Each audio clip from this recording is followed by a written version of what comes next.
What's up, guys? Welcome to the Dolce Diet Channel. Now, new question.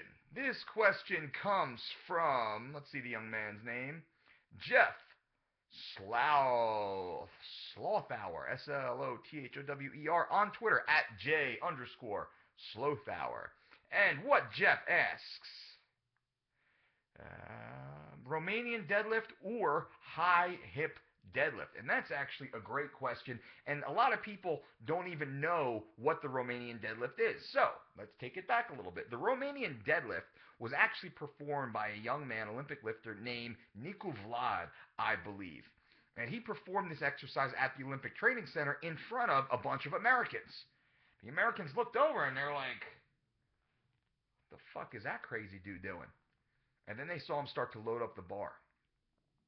And they said, holy shit, there's something there. There's something to that exercise. Now, what is the Romanian deadlift specifically? The Romanian deadlift differs from the stiff-legged deadlift by the motion. And the start of the motion really matters most.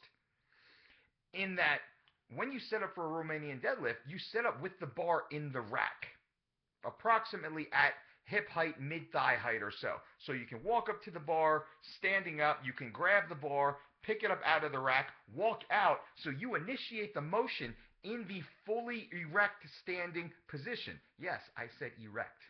The standing position. Now, why is this crucial? This is crucial because the Romanian deadlift begins with the eccentric portion of the lift. That's actually the lowering portion. Now just picture a rubber band. If we're pulling a rubber band back, what happens? When we let go, we're able to produce more force. The same thing with the working muscles. We can now load the hamstrings and the glutes primarily with the Romanian deadlift because due to that we start erect. We have more of a straight leg, although not locked out, not locked knee, more of a straight leg structural setup to the lift. We're taking quad engagement out of the lift. Also, we don't have to activate the lower back, the spinal erectors, as much. So this becomes more of a primarily glute hamstring exercise. Through this lowering motion, we're keeping that slight arch in the back. Try and set that up. There we go. Slight arch in the back, lowering down, trying to keep that arch all the way through. What this does, it maximally stretches our hamstrings. Now, most experienced lifters cannot lower the bar much farther than a few inches below their knees. The plates will not hit the ground.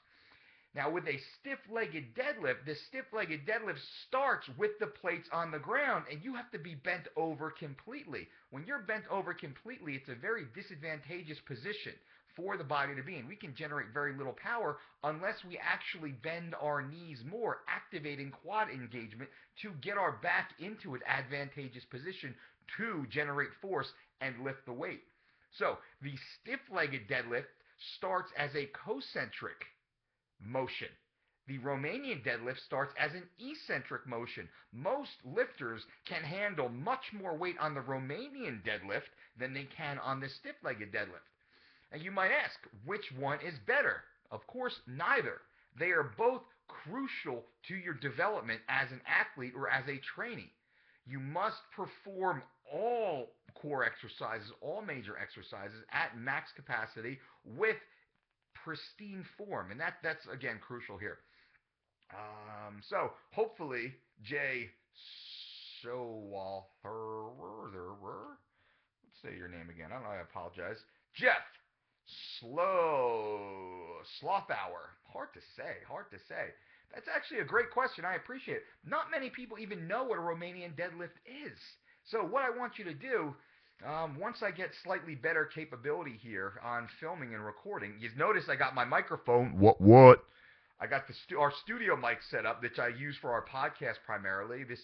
We have a podcast studio set up in my home office, where we are right now, but also in our corporate offices here in Las Vegas. And that's more of where we film our podcasts from. So hopefully this microphone helps, and we were able to teach you a little bit more about the Romanian deadlift. And eventually I want to have the capacity to actually highlight and show videos where I can talk through these videos of proper exercise performance while speaking. Now, I'm a meathead.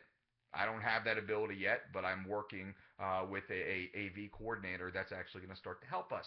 Always trying to take this up to the next level. And if you're bitching at me about this camera, don't bitch at me. Bitch at YouTube. It's not my fault.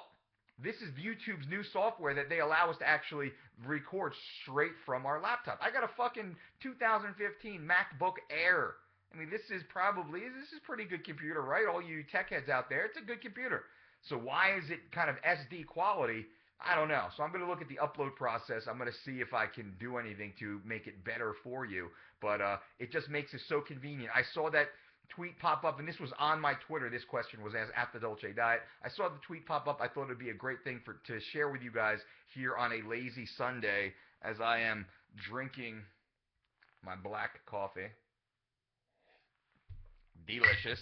Crash. I got coffee mugs. Look at this. This is my office. Coffee mug number 2.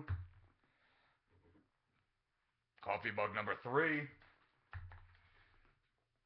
Yeah, I'm fucking swimming in coffee over here. I got water bottles out the ass. How about you? Is your office like that? Is that how you guys roll too? I mean, I can't show you the dead bodies that are on the floor all around me and God knows what else. No, this is, you know, X-rated YouTube.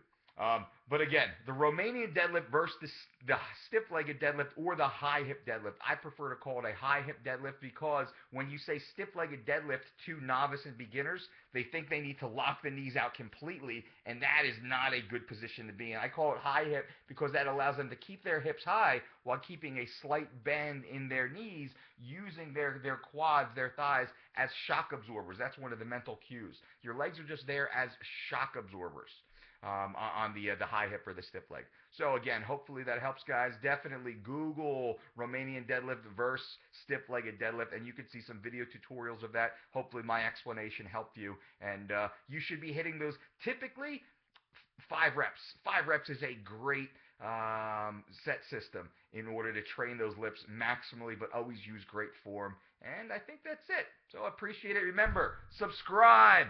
Leave a comment. Great comments. I really appreciate it. And if you fucking try and troll me, guess what? All the people on our account are going to fucking go after you, which you guys are awesome. I appreciate the fucking, the community support. Anytime a troll pops up on our account, you guys fucking crush them, which is great. And then I'll go in and delete them. So trolls, don't try and fucking troll us because we'll make you feel like shit. We'll talk about your tiny little penis and your lack of even using it. And then we'll just get banned or blocked from this channel anyway. So be cool. If you got a question or you disagree with something I say, awesome. Just present it in a respectful manner. We'll talk about it all day long. And hopefully you can teach me something. I mean, that's really what this is about. I am a white belt forever in this. So if you can show me something, new research, new technique, new experience on your own, man, let me know. That'd be awesome. I would love to hear it and then share it with the community. But if you come at us like you're some fucking King Big Dick, well, guess what's going to happen? We're going to kick you right in it. All right, guys. Appreciate it. Comment, subscribe, and we will talk to you soon. Boom.